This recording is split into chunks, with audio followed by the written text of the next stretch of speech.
Bago tayo magtungo sa ating talakayan, hingi muna tayo ng update mula kay Commissioner June Lumagi sa BIR. June, anong layunin ng BIR sa paglabas ng Revenue Memorandum Circular Number 37-2025 kaugnay nitong Create More Act? Paano po mas pinadali ang VAT refund claims kaugnay nito?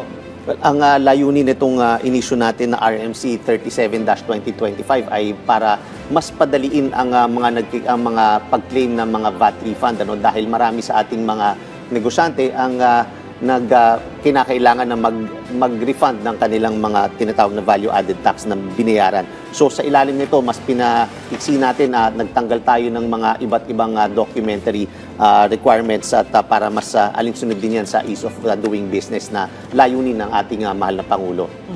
Sir, paano naman nakikinabang yung mga taxpayer, lalo na yung exporters, sa bagong sistema ng VAT refund? May mga pagbabago po ba sa requirements para sa VAT refund claims?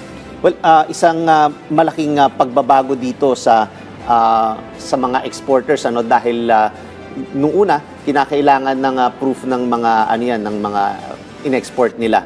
So ngayon hindi na yan kinakailangan, tapos marami rin tayong mga tinanggal na mga original na invoices na kinakailangan i-submit before ay ngayon hindi na kinakailangan. Pwede na yung mga certified true copies ng kanilang mga invoices na nagamit dyan.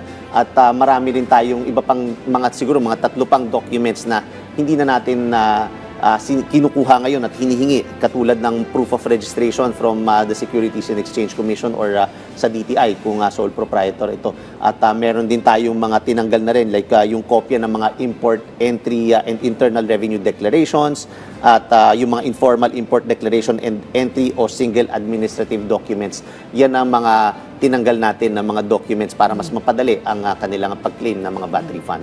Para naman dun sa mga refund claim ng exporters na saklaw ng bagong batas, hindi po ba kailangan magbigay sila ng documents of actual export or goods or services tulad ng dati? Paano niyo po masisiguro na yung integrity nitong process? Ngayong simula ng April 1, 2025, dahil dito nag-take effect yung batas at yung mga regulations natin. So simula ng taxable period ng April 1 onwards ay hindi na namin yan hihingin.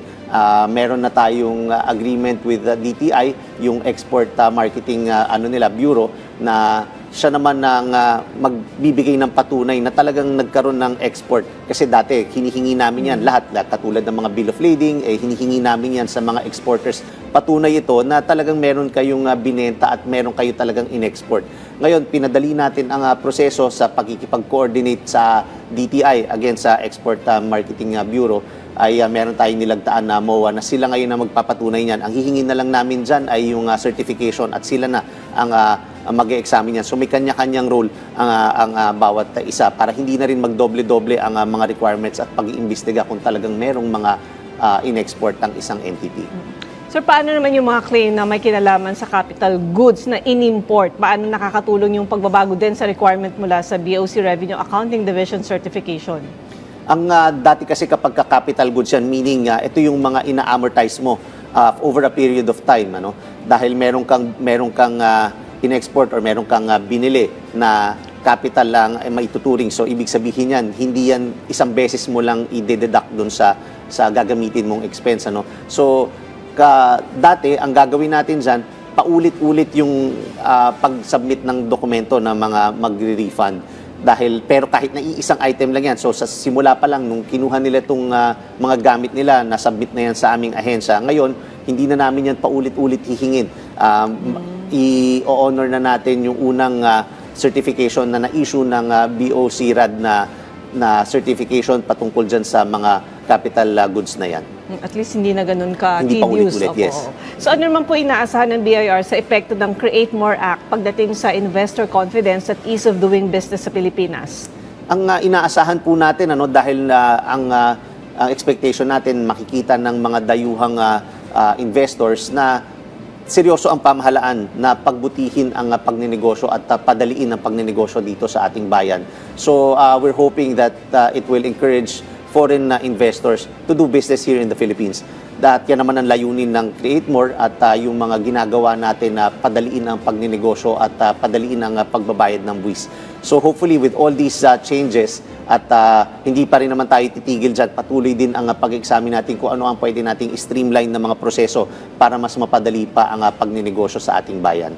I'm not sure kung totoo itong nabasa ko na parang may dalawang foreign companies na gustong magnegosyo dito, pharma, pero natagalan sila dun sa isang agency na magpa-approve. Hindi ko alam kung nakarating sa inyo na gano'n. Ano po ba ang nauuna doon sa agency na concerned sila or sa BIR? Nauuna ang kasi ang BIR mostly nasa second part yan dahil pagka merong magtatayo ng negosyo kailangan muna nilang mag-establish ng presence dito sa Pilipinas. So ibig sabihin yan it's either sa SEC sila pupunta or sa DTI para mag-establish muna ng juridical entity. At pagkatapos niyan saka sila pupunta sa BIR for registration naman kung ano yung mga taxable mga activities nila. So yan yung pero as far as we're concerned pinapadali natin yan. And alam ko, lahat naman ng ahensya ng gobyerno ay sinisikap na pagbutihin ang mga proseso at padaliin ang mga proseso. So kung ano naman yung dapat gawin ng mga negosyo o individual na nais mag-claim ng VAT refund sa ilalim nitong bagong patakaran? May inilaan po bang BIR Assistance Desk, website update o hotline para tumulong sa mga taxpayer tungkol sa bagong process po? Well, ang tungkulin, ang dapat gawin ng mga negosyante na nagnanais mag-refund ay siguraduhin na tingnan yung mga regulations na ini-issue natin para masiguradong nakakapag-comply sila. Again, pinababa po natin ang numero ng mga requirements, pinapadali po natin. At sa parte naman ng BIR ay patuloy ang ginagawa namin na information dissemination. Marami tayong ginagawang webinars at pinapublish din natin yung mga issuances natin para masigurado na nakakarating sa mga taxpayers natin ito. So patuloy ang ginagawa nating information dissemination at pinaparating po natin sa kanila kung ano man yung mga pagbabagong ginagawa natin sa mga proseso ng patungkol sa pagbubuwis. Sir, last week, pinangunahan ninyo yung Philippine Negotiating Panel para sa Double Taxation Agreement with Hong Kong Special Administrative Region. Ano yung natalakay at napagkasunduan dito? Ang pinag-uusapan dito, yung ang tinatawag natin dito, it's a comprehensive agreement on double taxation. So, ang layunin ng pinag-uusapan natin dito ay maiwasan yung double taxation, yung issue na yan dahil syempre unfair din naman sa ating mga kababayan or yung sa Hong Kong din naman na nabubuisan na doble-doble yung binabayaran. Nagbabayad dito sa Pilipinas, nagbabayad dun sa Hong Kong. So, nagkakaroon tayo ng mga kasunduan at itong naganap last week, itong negotiations natin. So, pinag-uusapan natin sino-sino ba ang mga saklaw at ano-ano yung mga taxes na pwede nating pag-usapan at paano yung magiging sistema kung saan ba talaga dapat magbabayad at kung saan hindi. Tsaka kung magkano, kung pantay ba, baka mas mataas yung Pilipinas or yung Hong Kong. So, yun yung mga napag-usapan. Yun yung mga terms, mga substantive terms. So, yan ang mga pinag-usapan, mahaba-habang proseso at dahil mahaba-haba din itong treaty na kinakailangan na ultimately mapag-agrihan ng bawat panig. Sir, ano naman po yung mga mekanismo na pinag-usapan para mapadali yung tax relief at kooperasyon sa pagitan ng BIR at Inland Revenue Department ng Hong Kong? So again, marami tayong pinag-uusapan. So yun nga, yung mga saklaw. Pinag-usapan din natin dyan kasi yung batas nila kasi kinakailangan din natin intindihin kung saan sila nanggagaling kapag meron din silang mga provision na hindi panig dun sa atin at sila rin ine-explain din natin ano ba ang limitations din natin. So marami tayong nagiging coordination at saka yung mga proseso na nandoon ipapaloob yan doon sa magiging treaty na hopefully ay ma-reach natin when the time comes na pag nakumpleto na natin yung pag-uusapan.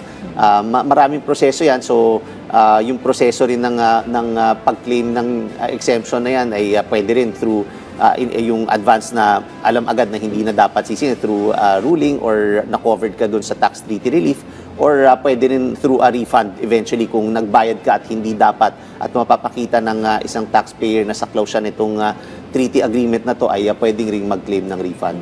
Sir, meron na po bang petsa o lugar para sa susunod na round nitong negotiation? Wala pang eksaktong petsa, pag-uusapan pa yan, pero as to sa lugar, ay most likely dito naman yan sa ating bansa. Sila naman ang bibisita sa second round of negotiations. Okay, maraming salamat sa iyo, Com Jun, sa mga ibinahagi mo na update mula sa BIR.